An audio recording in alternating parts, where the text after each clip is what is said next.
Binansagang boy palakpak ang tricycle driver na nang-asar at nagbura sa nakaalitan niyang motorista sa EDSA sa Quezon City. Nang mag-viral at pinatawag ng Land Transportation Office, nakatanggap po muna siya ng mga banta sa kanyang buhay. Nasa frontline ng balitang yan, si Gary De Leon.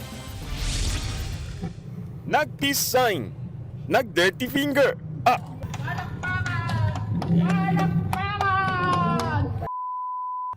pumalakpak. Ito ang ginawa ng mapang-asar na tricycle driver sa isang motorista sa North Avenue sa EDSA, Quezon City. January 7 din yan nangyari, pero viral na ito ngayon. Lumalabas na sinita ng driver ang nag-counterflow na tricycle driver. Dito na nagkainitan ng dalawa hanggang sa nang asar ang tricycle driver at umiwas na lang ang driver ng kotse. Nag-issue na ng show cause order ang Land Transportation Office o LTO laban sa tricycle driver.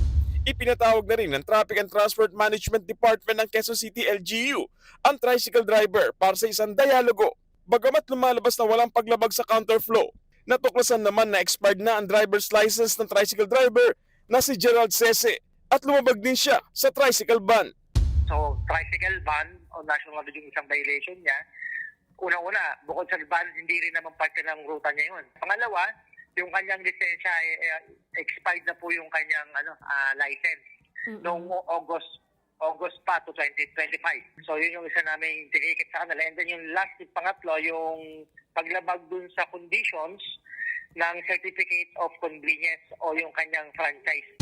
Na-impound na ang tricycle. Pinuntahan naman ng News 5 ang tricycle driver, pero tumanggi na siya magpa-interview. Kaya ang kanyang ama na siya ring may-ari ng tricycle ang humarap sa amin.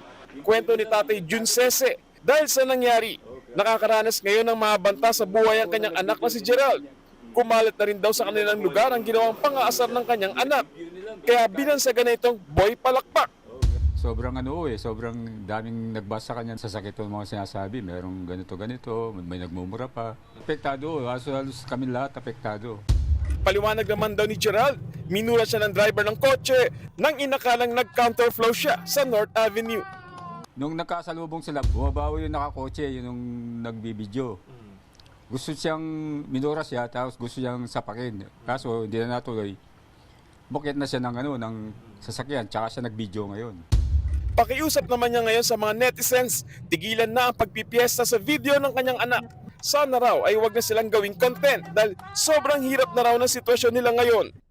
Lahat na makita, sisigawan ka eh. Kaya nga nakikiusap sa mga nag-post, sana inalam muna nila kung anong totoo. Handa naman daw silang humarap sa LTO, pero pakiusap nila sana daw ay ipatawag din ang driver na nag-upload ng video para raw malinaw bakit humantong sa ganong sitwasyon. Handa namang magsampan ng reklamo ang pamilya Sese sa uploader. Sa ngayon, pinapaayos na ang violation ni Boy Palakpak para makuha ang na-impound na tricycle ng kanyang ama.